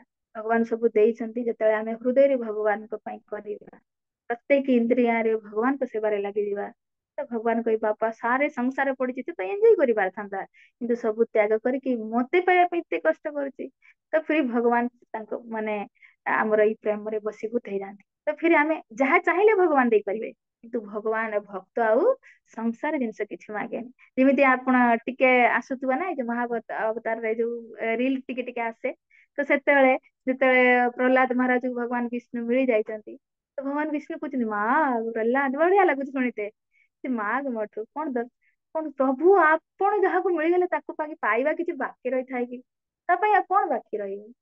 ତ ସେଇଭଳି ଆମେ ସେଇଟା ମାଗିବା ଦରକାର। ସଂସାର ଆସିବ, ଇଏ ଆମେ ମାୟାରେ ପଡିକି ସବୁ ବାସ ଭଗବାନଙ୍କୁ ଠୁ ଚାହୁଁଛେ, ଆଉ ପୁଅକୁ ଚାକିରି ମିଳିଯାଉ, ବୋଉଟେ ମିଳିଯାଉ, ଇଏ ମିଳିଯାଉ, ଝିଅ ଭଲ ରହୁ, ପୁଅ ଭଲ ରହୁ, ଇଏ ସଂସାରୀ ଜିନିଷ। କିନ୍ତୁ ଇଏ ତ ଖାଟା ହେଇଯାଏ। ଭଗବାନଙ୍କୁ ଠୁ ଯେଦିନ ଭଗବାନଙ୍କୁ ମାଗିନବା, ସେଇଟା ସେଇଦିନ ଭଗବାନ ବଶୀଭୂତ ହେଇଯାନ୍ତି। ମୋ ଠୁ ତାକୁ କିଛି ଦରକାର ନାହିଁ, ମୁଁ ଦରକାର, ଆରେ ବାପରେ, ତାପରେ ଭଗବାନ ବଶୀଭୂତ ହେଇଯାନ୍ତି ପ୍ରେମରେ। ତ ଇଏ ତାଙ୍କର ଗୋଟେ ଗୁଣ, ଯିଏ ତାଙ୍କୁ ଭଲ ପାଏ ସେ ତାଙ୍କୁ ବଶରେ ହେଇଯାନ୍ତି। ଆଉ ସଂସାରରେ ତ ଦୁର୍ଲଭ କୃଷ୍ଣର ପ୍ରେମ, ଏବେ ଆମେ ଦେଖୁଛେ, ଯେତେବେଳେ ଆମେ ଯାଉଛେ କଲେକ୍ସନ ରେ, କେତେ ଦୁର୍ଲଭ ନା। ଯିଏ ପୁଅ ଦେଇଛନ୍ତି ଭଗବାନ, ସେ ପୁଅର ଜନ୍ମଦିନରେ କେତେ ଲାଖ ଖର୍ଚ୍ଚ କରିଦେଇ ଯାଉଛେ, କିନ୍ତୁ ଭଗବାନଙ୍କ ଜନ୍ମଦିନରେ ଭାରୁନି। ହଁ, ବାହାରୁନି, ପକେଟ ରୁ ପଇସା ବାହାର କରିବା ବଡ କଷ୍ଟ, ଆମେ ଯାହା ଦେଖୁଛେ। କାହିଁକି? ପ୍ରେମ ହିଁ ନାହିଁ ଭଗବାନଙ୍କ ପ୍ରତି, ଆମେ କେବେ ବିଚାର କରୁନେ ଭଗବାନ ଆମ ପାଇଁ କଣ କରିଛନ୍ତି। ତେଣୁ ଏଇଠି ବିଚାର କର, ଦୁର୍ଲଭ କେତେ ନା କୃଷ୍ଣ ପ୍ରେମ, କେତେ ଦୁର୍ଲଭ, କେତେ ଜନ୍ମ ଲାଗି ଯାଉଛି କୃଷ୍ଣଙ୍କୁ ଟିକେ ଭଲ ପାଇବା ପାଇଁ। ଖାଲି ମହାପ୍ରଭୁ ଆସିଲେ ନା, କହିଲେ ନା, ଦୁର୍ଲଭ କୃଷ୍ଣର ପ୍ରେମ କରିବାରେ ଦାନ, ଶିଖାଏ ଶରଣାଗତି ଭକେତର ପ୍ରାଣ। ଶରଣାଗତି ଯୋଉ ଦିନ ହବ, ଶରଣାଗତି ମାଧ୍ୟମରେ ଆମେ ସେବା କରିବା, ସେଇ କୃଷ୍ଣ ପ୍ରେମ ସ୍ତରରେ ପହଞ୍ଚିବା ଏ ସହଜ କଥା ନୁହେଁ, କେତେ ଜନ୍ମ ଲାଗି ଯାଉଛି। କିନ୍ତୁ ଯେତେବେଳେ ଆମେ ସାଧୁ ସଙ୍ଗରେ ବସିକି ଭଗବାନଙ୍କର ମହିମାକୁ ଶୁଣୁ, ଭଗବାନଙ୍କ ସହିତ ଆମର ସମ୍ପର୍କକୁ ଶୁଣୁ, ଭଗବାନ ଆମ ପ୍ରତି କଣ କଣ କରୁଛନ୍ତି, ଯେତେବେଳେ ଆମେ ଏଇ ଏବେ ଆମେ 15 ଅଧ୍ୟାୟ ପଢୁଛେ ନା ଭଗବତ ଗୀତାରେ, ତ ଭଗବାନ ସ୍ଵୟଂ କହିବେ ହଁ ଯେତେବେଳେ ମୁଁ ତାକୁ ଶରୀର ଦେଲି ବଞ୍ଚିବା ପାଇଁ ହବା ପାଣି ପ୍ରକାଶ ଦେଲି, ତା ଖାଦ୍ୟ ବି ଦେଲି, ଖାଦ୍ୟକୁ ହଜମ କରିବା ମୁଇଁ ଅଗ୍ନି ରୂପରେ ତାର ହଜମ ବି କଲି, ଫିର ହଜମ ନହେଲେ ମେଡିସିନ ବି ଦେଲି, ବୁଦ୍ଧି ବି ଦେଲି। ସବୁ ଯେତେବେଳେ ଜଣେ ଜାଣିବ ନା, ଯୋ ମାମ ଏବ ଅସମୂଢା ଜାନାତି ପୁରୁଷୋତ୍ତମ ସ ସର୍ବବିଦ ଭଜନ୍ତେ ମାମ ସର୍ବ ଭାବେନ ଭାରତ। ଯେତେବେଳେ ଜଣେ ଏଇଭଳି ଜାଣିବ ଯେ ମୁଁ ତାର କଣ ନ କରୁଛି ତା ପାଇଁ, ସେତେବେଳେ ଫିରି ସର୍ବ ଭାବେନ ସବୁ ଟାଇପ ରେ ସେ ଫିରି ମୋର ଭଜନରେ ଲାଗିଯିବ। କେହି ଜାଣିନି, ଲୋକ କାଳେ ଜାଣିଛନ୍ତି ଭଗବାନ ଆମର କଣ କଣ କରୁଛନ୍ତି। ଏଇ ବିନା ଅକ୍ସିଜେନ ରେ ଏଇଠି ମରିଯିବା ସାଙ୍ଗେ ସାଙ୍ଗେ, ଅକ୍ସିଜେନ ସେଇ ଦଉଛନ୍ତି है ना, ସେଇ ଖାଦ୍ୟ ଦେଇଛନ୍ତି, ସେଇ ପାଣି ଦଉଛନ୍ତି, ବଞ୍ଚି ରହିବା ପାଇଁ ସବୁ ସେଇ ଦଉଛନ୍ତି, ଖାଦ୍ୟ ହଜମ ବି ସେଇ କରୁଛନ୍ତି, ମେଡିସିନ ବି ଦେଇ ଦଉଛନ୍ତି, ବୁଦ୍ଧି ବି ସେଇ ଦଉଛନ୍ତି। ମତଃ ସ୍ମୃତି ଜ୍ଞାନ କହୁଛୁ ମାନେ ସ୍ମରଣ ଶକ୍ତି, ଯଦି ଆମେ କିଛି ଜିନିଷ ଯଦି ନ ଭୁଲିବା ନା ବହୁତ କଷ୍ଟ ହୁଏ, ତ ବିସ୍ମରଣ ବି ଭଗବାନ କରାନ୍ତି। ଏ ସବୁ ଭଗବାନ କରାନ୍ତି। ଯେତେବେଳେ ଆମେ ଭଗବାନଙ୍କର ଏଇ ମହିମାକୁ ଶୁଣିବା, ତ ଫିରି ଭଗବାନ କହୁଛନ୍ତି ସେତେବେଳେ ସେ ସର୍ବବିତ ଭଜତେ ମା ସର୍ବ ଭାବେନ ଭାରତ। ଏ ସବୁ ଟାଇପ ରେ ସେ ମୋର ଭଜନରେ ଲାଗିଯାଏ। ତ ଏତିକି ଶୁଣି ଏତିକି କରିବା ପାଇଁ ତ ଆମକୁ କେତେ ଯୁଗ ଲାଗିଗଲା ଏଇ ଜୀବନରେ ସାଧୁ ସଙ୍ଗ ପାଇଲେ ବୋଲି କିଛି ବୁଝିକି କରୁଛେ, ନହେଲେ ଆଜି ବି ଆମେ ବି ସେଇ ଯୋଉ ଭଗବାନଠୁ ବିମୁଖ ହେଇକି ଏବେ ବି ରହିଥାନ୍ତେ। ଇଏ ସାଧୁ ମାନଙ୍କର ବଡ କୃପା, ଇଏ ପ୍ରେମରେ ବଶୀଭୂତ। ବାସ୍ତବିକ ଆମେ ବି ଭଗବାନଙ୍କୁ ଆମ ନିଜ ପ୍ରେମରେ ବଶୀଭୂତ କରିପାରିବା, ଯେତେବେଳେ ନିଃସ୍ୱାର୍ଥ ପୂର୍ଣ୍ଣ ଭାବରେ ଆମେ ଭଗବାନଙ୍କର ସେବା କରିବା। ଠିକ ଅଛି। ତ ଆଉ ରହିଲା କଣ, ଶୁଭକାରୀ। ସର୍ବ ଶୁଭକାରୀ, ଶୁଭକାରୀ ମାନେ ଆ ଯିଏ ସବୁ ଟାଇପ ରେ ଯେ ଶୁଭ କରନ୍ତି। ଯେମିତି ଆମେ ଗୋଟେ ଉଦାହରଣ ନବା, ଆ ଯେତେବେଳେ ଯୋଉ ଯୁଦ୍ଧ ହେଲା, ମହାଭାରତ ଯୁଦ୍ଧରେ କେତେ ସୈନିକ ମରିଗଲେ। ହଁ, କିନ୍ତୁ ସେ ମୃତ୍ୟୁ ଯୋଉମାନେ କଲେ, ସେମାନେ ସୈନିକ ମାନେ ଅପର ସୈନିକ ମାନେ ଦୁର୍ଯ୍ୟୋଧନ ସପକ୍ଷର ସୈନିକ ମାନେ ବି ଯୋଉ ମରିଗଲେ, ଭଗବାନ ଖାଲି ଦୃଷ୍ଟି କରିକି ତାଙ୍କର ଉଦ୍ଧାର କରିଦେଲେ। ହଁ, ଭଗବାନଙ୍କୁ ଯିଏ ଅ ଭଲ ପାଇ ତ ଅଲଗା କଥା, କିନ୍ତୁ ଭଗବାନଙ୍କୁ ପ୍ରତିକୂଳ ଭାବରେ ବି ଯିଏ ତାଙ୍କୁ ସ୍ମରଣ କରେ, ଭଗବାନ ତାରି ବି ଉପକାର କରନ୍ତି। ଯିଏ ଅପକାର କରିଲା ଲୋକ ଉପରେ ଯିଏ ଉପକାର କରେ, ସିଏ ହେଲେ ସାଧୁ, ଆଉ ସିଏ ହେଲେ ଭଗବାନ, ଦି ଜଣ। ଏଥିରେ ବି ସେ ଦି ଜଣ ଆସନ୍ତି। ବାସ୍ତବିକ ଯେ ସାଧୁ, ଧର ମୋର କିଏ ଅମଙ୍ଗଳ ଚିନ୍ତା କରୁଛୁ, ମତେ କିଏ କଷ୍ଟ ଦେବା ପାଇଁ ଚାହୁଁଛୁ, ମତେ କିଏ ଇଏ କରିବା ପାଇଁ କଣ ମାନେ ଗଢାରେ ପକେଇବାକୁ ଚାହୁଁଛୁ, କିଛି ବି ମୋର ଅନର୍ଥ କରୁଛୁ, ଫିର ବି ଭକ୍ତ କଣ ତାର ମଙ୍ଗଳ ଚାହିଁବ, ତାର କେବେ ପ୍ରତିଶୋଧ ନବନି କି ତାର ଅମଙ୍ଗଳ ଚିନ୍ତା କରିବନି, ଯେମିତି ଭଗବାନ କରନ୍ତି। ସେଇଟା କହନ୍ତି ସର୍ବ ଶୁଭକାରୀ। ଯେମିତି ଆମେ ଦେଖିବା କଂସ, ଯିଏ ବି ପୁତନା, ଗୋଟେ ଉଦାହରଣ ନବା, ପୁତନା। ପୁତନା କଣ ପାଇଁ ଆସିଥିଲା, ଭଗବାନଙ୍କୁ ମାରିବା ପାଇଁ ଆସିଥିଲା।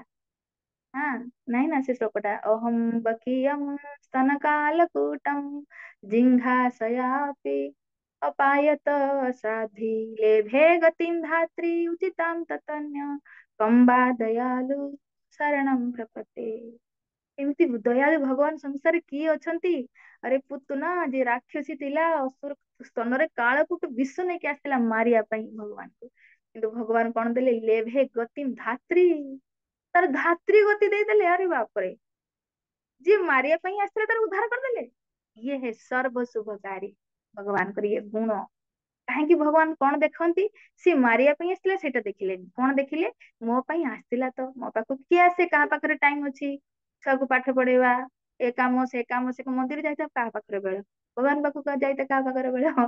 ସଣ୍ଡେ ଗୋଟେ ଦିନ ସେଥିରେ ବେଳ ନାହିଁ, ଘର କେତେ କାମ ପଡିଛି, ଯିବ କିଏ। ତ କଣ ସବୁ ତା ଘରୁ ଛାଡିକି ଆସିଲା ତ ମୋ ପାଖକୁ ଆସିଲା ତ ଗୋଟେ। ଆଉ ଦ୍ଵିତୀୟ ଦେଖିଲେ କଣ, ବୈଷ୍ଣବ ବେଶ ସାଜିକି ଆସିଥିଲା। ଭଗବାନଙ୍କୁ ଚନ୍ଦନ ଆଉ ବନ୍ଦନ ଭଗବାନଙ୍କୁ ବହୁତ ପସନ୍ଦ। ଯେ ଖାଲି ଚନ୍ଦନ ଆମେ ଲଗଉନେ, କେତେ ଲୋକ ଲଜ୍ଜା କରନ୍ତି। ଆଜି ବି କେତେ ଲୋକ ଭକ୍ତି ରାସ୍ତାରେ ଆସିଲା ପରେ ବି ଦେଖ, ଆପଣ ମାନେ ଏଇଟା ମେହସୁସ କରୁଥିବେ, ତମେ ଲଜ୍ଜା କରୁଛ ନା, ଏ ଲୋକ କଣ କହିବେ। କିନ୍ତୁ ବିଶ୍ୱାସ କରନ୍ତୁ, ଭଗବାନଙ୍କୁ ଏଇ ଚନ୍ଦନ ବହୁତ ପସନ୍ଦ। ଯଦି ପୁତନା ସେ ଗୋଟେ ରାକ୍ଷସୀ ଥିଲା, କିନ୍ତୁ ବୈଷ୍ଣବ ବେଶ, ତିଲକ ଲଗେଇଥିଲା, କଣ୍ଠି ପିନ୍ଧିଥିଲା ବୋଲି ଭଗବାନ ତାକୁ ଭାତୃ ଗତି ଦେଇଥିଲେ। ବିଚାର କରନ୍ତୁ। କିନ୍ତୁ ଆମେ ଲଜ୍ଜା କରୁଛେ, କାହିଁକିନା ସେ ଭଲ ପାଇବା ଏଥିପାଇଁ ହେଇନି। ସାଧାରଣ ପୁରୁଷକୁ ଗୋଟେ ବିବାହ କରୁଛେ, ତା ପାଇଁ ସାନ ସେ ସିନ୍ଦୁର ଲଗେଇ ଦଉଛେ, କିନ୍ତୁ ଭଗବାନଙ୍କ ପାଇଁ ଚନ୍ଦନ ଲଗେଇଲା ବେଳକୁ ଲଜ୍ଜା ଲାଗୁଛି। ଆରେ ଇଏ ଯୋଉ ରୋଜଗାର କରିକି ଆଣୁଛୁ, ମୁଁ ବେଳେ କୁହେ ଯୋଉ ଟଙ୍କା ଆଣୁଛୁ, ଟଙ୍କା ଖାଇକି ପେଟ ଭରିଆ। ପେଟ ଭରିବା ପାଇଁ ହେଲେ ତ ଆମକୁ ଖାଦ୍ୟ ଖାଇତେ ପଡିବ, କିଏ ଦଉଛି। ପୋଷଣ ବାସ୍ତବିକ କରୁଛି କିଏ, କିନ୍ତୁ ତା ପାଇଁ ଆମକୁ ଲଜ୍ଜା, ଲୋକେ କଣ କହିବେ। କିନ୍ତୁ ଯଦି ଭଲ ପାଇବେ ଆପଣଙ୍କୁ, ତ ଆପଣଙ୍କୁ କରତେ ତ ପଡିବ। ତ କିନ୍ତୁ ଭଗବାନଙ୍କୁ ଏଇଟା ପସନ୍ଦ, ବୈଷ୍ଣବ ବେଶ, ତ ଆମକୁ ସ୍ଵୟଂ ଚୈତନ୍ୟ ମହାପ୍ରଭୁ ନହେଲେ ଆସିକି ତ ଶିଖେଇଲେ ନା। ଭଗବାନ ଗୀତାରେ କହିଲେ, ମନ ମନା ଭଗ ମଦ ଭକ୍ତ ମଦ ଯାଦି ମାଙ୍ଗ ନମସ୍କୁରୁ, ମୋର ଭକ୍ତ ହବା କେମିତିକା ହବା।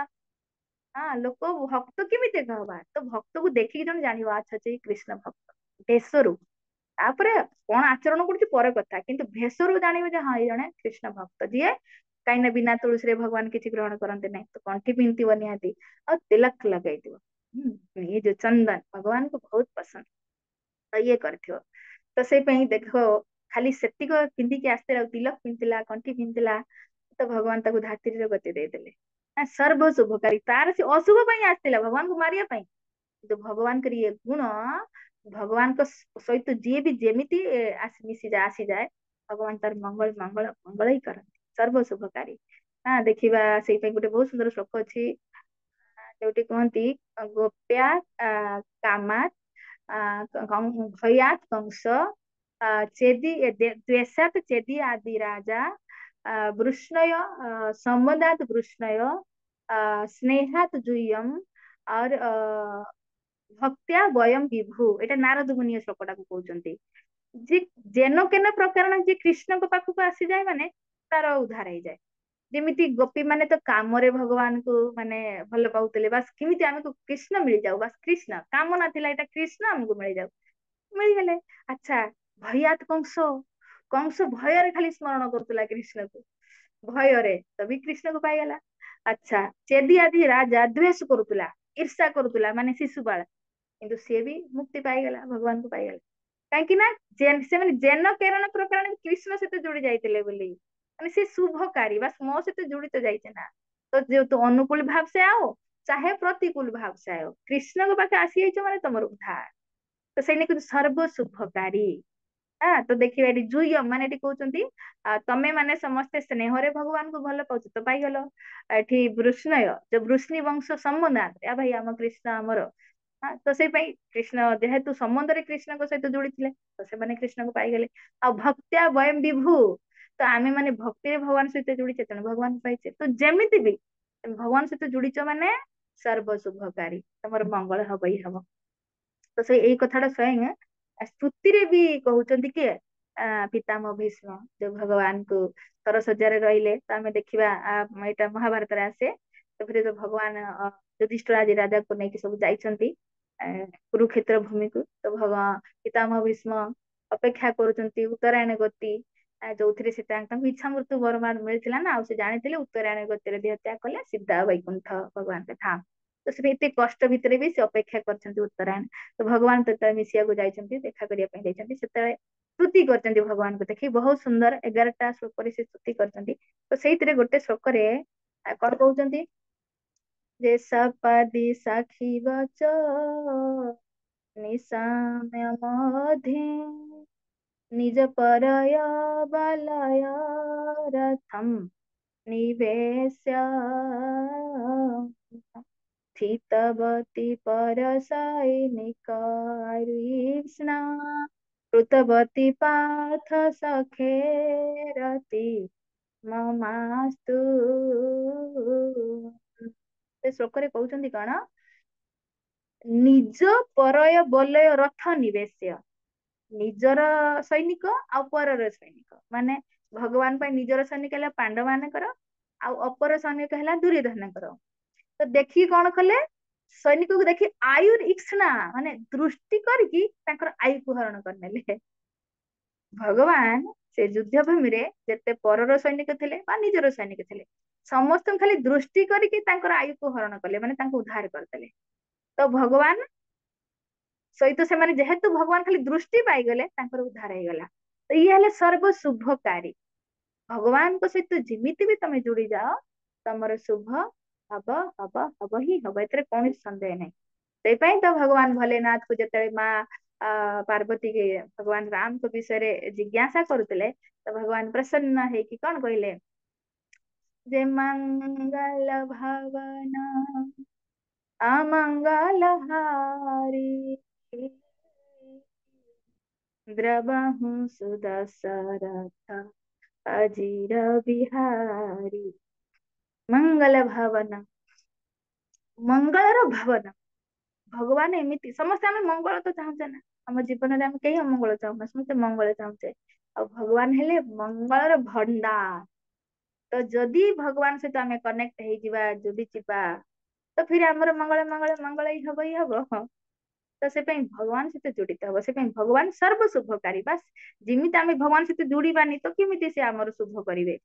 ଭଗବାନ ତ ଚାହାନ୍ତି ଆମର ମଙ୍ଗଳ କରିବା ପାଇଁ, କିନ୍ତୁ କେତେବେଳେ, ଯେତେବେଳେ ଆମେ ତାଙ୍କ ସହିତ କନେକ୍ଟ ହବା। ଆଉ ଯଦି ଭଗବାନ ସହିତ କନେକ୍ଟ ନ ହେଇକି ମନ ମାନ ଆଚରଣ କରିବା ତ ଅମଙ୍ଗଳ ହବ ହିଁ ହବ ହଁ। କିନ୍ତୁ ଯଦି ଯୁଡିଯାଏ, ଦୁଶ୍ମନ ହେଇକି ଯଦି ଯୁଡି ଗଲେ, କିଏ କଂସ, କଂସ ତ ଭଗବାନଙ୍କର ଦୁଶ୍ମନ ଥିଲେ, ଭଗବାନଙ୍କୁ ଦୁଶ୍ମନ ମାନୁଥିଲା, କିନ୍ତୁ ସିଏ ବି ଭଗବାନଙ୍କୁ ପାଇଗଲେ। କାହିଁକି ନା ସିଏ ସ୍ମରଣ ଶୟନ ସପନ ଜାଗରଣ ଯାହା ବି ହେଲେ କୃଷ୍ଣକୁ ଭୟରେ ଖାଲି ସ୍ମରଣ କରୁଥିଲା। ତ ଭଗବାନ ସହିତ ସ୍ମରଣ, ଭଗବାନ ସହିତ ଯୋଡିଲା ନା, ଯାହା ବି ହେଲେ ଜନ କେନ ସେ କୃଷ୍ଣକୁ ସ୍ମରଣ କରୁଥିଲା, ଚାହେ ପ୍ରତିକୂଳ ଭାବରେ ହଉ ନା କାହିଁକି, ପାଇଗଲେ ଭଗବାନଙ୍କୁ। ତ ଏଇଟା କୁହନ୍ତି ସର୍ବ ଶୁଭକାରୀ। ଭଗବାନଙ୍କ ସହିତ ଯେମିତି ବି ଯୋଡି ଯାଅ, ଜଣେ ଶତ୍ରୁ ହେଲେ ବି ଭଗବାନ ତାର, ଯେମିତି ଶିଶୁପାଳ, ଶିଶୁପାଳ କେତେ ଗାଳି ଗଲା ଭଗବାନଙ୍କୁ ଲୋ ବାବା। ହଁ 100 ଗାଳି ପର୍ଯ୍ୟନ୍ତ ଭଗବାନ ମାନେ ଦେଇଥିଲେ, 100 ଗାଳି ପର୍ଯ୍ୟନ୍ତ ମୁଁ ରକ୍ଷା ମାନେ ତାକୁ କ୍ଷମା କରିଦେବି। ତ ଯେମିତି 100 ପୁରା ହେଇଗଲା, ସିଧା ତାକୁ ଚକ୍ରରେ ମାରିଦେଲେ। ତ କିନ୍ତୁ ଦେଖତେ ଦେଖତେ କଣ ହେଲା, ତାର ସେଇ ଯୋଉ ଆତ୍ମା ଭଗବାନ ସହିତ ବିଲୟ ହେଇଗଲା।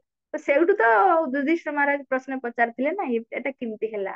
ତ ଫିର ନାରଦ ମୁନି ଏଇଠି କହିଛନ୍ତି, ଭଗବାନ ସହିତ ଯିଏ ବି ଯୋଡିଯାଏ, ଶତ୍ରୁ ଭାବରେ ହଉ ଚାहे ମିତ୍ର ଭାବରେ ହଉ, ଭଗବାନ ତାର ମଙ୍ଗଳ କରନ୍ତି କରନ୍ତି, କାହିଁକିନା ସେ ମଙ୍ଗଳର ଭବନ ହଁ। ତ ଆମେ କେତେ ହତଭାଗା, ଆମେ ମଙ୍ଗଳ ଚାହୁଁଛେ ଭଗବାନଙ୍କଠୁ ବାଦ ହେଇକି, ଭଗବାନଙ୍କଠୁ ଦୂରେଇକି, ଭଗବାନଙ୍କଠୁ ବିୟୋଗ ହେଇକି ଆମେ ଚାହୁଁଛେ ଆମର ମଙ୍ଗଳ। ସମ୍ଭବ ନୁହେଁ, ଅସମ୍ଭବ। କିନ୍ତୁ ଯଦି ଆମେ ପ୍ରତିକୂଳ ଭାବରେ ବି ଭଗବାନ ସହିତ ଯୋଡିଯିବା, ଯେମିତି ହିରଣ୍ୟକଶିପୁ, ରାବଣ, ଯେତେ ବି ସବୁ ଥିଲେ, ଏ ପ୍ରତିକୂଳ ଭାବରେ ଭଗବାନ ସହିତ ଯୋଡିଥିଲେ, କିନ୍ତୁ ଫିର ବି ତାଙ୍କର ମଙ୍ଗଳ ହେଇଗଲା, ଭଗବାନଙ୍କ ଉଦ୍ଧାର ପାଇଗଲେ। ତ ଇଏ ହେ ଭଗବାନଙ୍କର ଗୁଣ। ହଁ ସର୍ବ ଶୁଭକାରୀ, ଯେମିତି ଆମେ ତାଙ୍କ ସହିତ ଯୋଡିଯିବା ତ ନିଶ୍ଚୟ ଆମର ମଙ୍ଗଳ ମଙ୍ଗଳ ଶୁଭ ହବ ହିଁ ହବ। ତ ସେ ପାଇଁ ବୁଦ୍ଧିମାନ ବ୍ୟକ୍ତି କଣ କରିବ, ତ ଭଗବାନ ସହିତ ଯୋଡିବା, କାହିଁକି ଭଗବାନଙ୍କର ଏଇ ସବୁ ଗୁଣ। ଯଦି ଭଗବାନ ପାଇଁ ଆମେ କିଛି ସମୟ ଟିକେ ଦେଇଛେ ନା, ଭଗବାନ ସେଟା ଭୁଲନ୍ତି, ମୋ ପାଇଁ ଟିକେ ସମୟ ତ ଦେଇଛି, କିଛି ଦେଇନି ମୋ ଏତିକି ସମୟ ଆପଣ ଶୁଣୁଛନ୍ତି ନା, ଭଗବାନ ଆପଣଙ୍କୁ ପ୍ରେମରେ ବସିବୁ ତ। କାହା ପାଖରେ ଏତିକି ଟାଇମ ଲ ଭାଇ, କିଏ ଟିଭି ଦେଖୁଥିବ, କିଏ ଖେଳ ଦେଖୁଥିବ, କିଏ ନ୍ୟୁଜ ଦେଖୁଥିବ, କଣ କଣ ସବୁ ତାଙ୍କ ସମୟ ସେଥିରେ ବିତଉଥିବେ। କାହା ପାଖରେ ସମୟ ଯେ ଭଗବାନ ବିଷୟରେ ଶୁଣିବା ପାଇଁ ଟିକେ ଆସିବ ବସିବ। ସେଇ ସମୟ ଦେଇଛି ଆସିକି ବସି ଶୁଣିଛ, ଭଗବାନ ଏଇଥିରେ ବିକିଗଲେ, ତ ଯୋଡି ଗଲେ ନା, ତ ମଙ୍ଗଳ ହବ ହିଁ ହବ। ଆଗଲା ଆମର ଶୁଭ ଶୁଭ ଶୁଭ ହିଁ ହବ, ଏଥିରେ କୌଣସି ସନ୍ଦେହ ନାହିଁ। ତ ନିଶ୍ଚୟ ଆମେ ଏଇ ସବୁ ଗୁଣକୁ ଯଦି ଭଗବାନଙ୍କର ମନେ ପକେଇବା, ତ ବହୁତ ଲାଗିବ ନିଜକୁ ବହୁତ ଭାଗ୍ୟବାନ। ଚଲ କିଛି ଜନ କେନ ପ୍ରକାର ସାଧୁ ସଙ୍ଗ ମିଳିଲା, ସାଧୁ ସଙ୍ଗ ମାଧ୍ୟମରେ ଆମେ ଭଗବାନ ବିଷୟରେ କିଛି ଜାଣିଲୁ, ବା କିଛି ଆମେ ସେଇ ରାସ୍ତାରେ ଚାଲିଛୁ। ଆଜି ନାଇଁ ତ କାଲି ଭଗବାନଙ୍କୁ ଆମେ ଜିଣିବୁ। ହଁ ଭଗବାନଙ୍କୁ ଆମ ପ୍ରେମରେ ଜିଣିବା, ତ ଆମ ପ୍ରେମକୁ ନିଃସ୍ୱାର୍ଥ ଭାବରେ ଭଗବାନଙ୍କର ସେବା କରିବା। ତ ଭଗବାନ ଆମର ଶୁଭାକାଂକ୍ଷୀ, ଭଗବାନ ଶୁଭ ସର୍ବ ଶୁଭକାରୀ, ତ ନିଶ୍ଚୟ ଆମରି ବି ସେ ଶୁଭ ଚିନ୍ତନ କରିବେ, ଆମରି ବି ସେ ସର୍ବ ପ୍ରକାରେ ଆମର ଶୁଭ କରିବେ।